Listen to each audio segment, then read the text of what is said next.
இந்த வீடியோ யாருக்கு யூஸ்ஃபுல்லாக இருக்குன்னா, ஒரு பிகினர்ஸ்க்கு வந்து யூஸ்ஃபுல்லாக இருக்குங்க. ஆட்டு பண்ணை போடணும் அப்படின்னு நினைக்கிறவங்களுக்கு வந்து யூஸ்ஃபுல்லாக இருக்குங்க. எப்படின்னா ஃபஸ்ட்டு வந்து ப்ரீட் செலெக்ஷன் தானுங்க. நாங்கள் எப்படி ப்ரீட் செலக்ட் பண்ணுவோம் அப்படின்னா, நாங்கள் நேராக ஃபார்மர்ஸை விசிட் பண்ணி அங்கேருந்து தான் நாங்கள் டைரெக்டாக குட்டி வாங்குவோங்க. நாங்கள் சந்தையில் வாங்குறது தவிர்த்துக்குவோம்.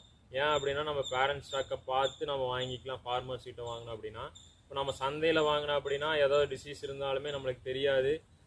அவங்க எல்லாமே ஒட்டுக்கா ஒரே பேட்சாக குட்டி எடுக்கணும் அப்படின்னு சொல்லுவாங்க. அதில் என்ன டிசீஸ் இருந்தனாலுமே தெரியாது. அவங்க கொண்டு வந்து விற்றுட்டு போயிடுவாங்க. அடுத்த டைம் போய் நம்ம பேரண்ட் ஸ்டாக்கையும் பார்க்க முடியாது.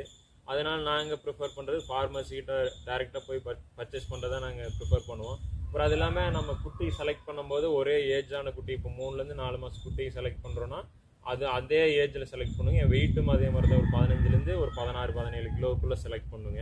ஏவரேஜாக பார்த்தீங்கன்னா ஒரு 16 கிலோ அந்த ரேஞ்சில் செலக்ட் பண்ணால் ஒரு பிகினர்ஸ் வந்து ஈஸியாக குட்டியை மார்டாலிட்டி இல்லாமல் வளர்த்திடலாம்.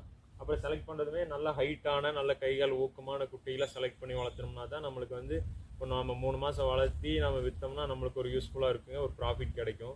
இப்போ நீங்கள் 50 குட்டி வாங்குற பக்கம் நல்ல ப்ரீடான குவாலிட்டியான குட்டி ஒரு 30 குட்டி வாங்கி வளர்த்துனீங்கனாலே நம்மளுக்கு யூஸ்ஃபுல்லாக இருக்குங்க. எப்பவுமே வந்து உங்களுக்கு தெரியல அப்படின்னா நீங்கள் தெரிஞ்சவங்களை கூப்பிட்டு போய் வாங்குறது பெஸ்ட்டாக இருக்குங்க. ஒரு பிகினர்ஸ்க்கு வந்து தெரிஞ்சவங்களை கூப்பிட்டு போய் வாங்கினா பெஸ்ட்டாக இருக்குங்க. அப்போ தான் வந்து நம்மளுக்கு வந்து 2 குட்டி இறந்ததுனாலுமே நம்மளுக்கு ஃபுல்லாகவே லாஸ் ஆகிருங்க. ப்ராஃபிட்டில் ரொம்ப கம்மியாக தான் நம்மளுக்கு ப்ராஃபிட் கிடைக்க வச்சலாம்.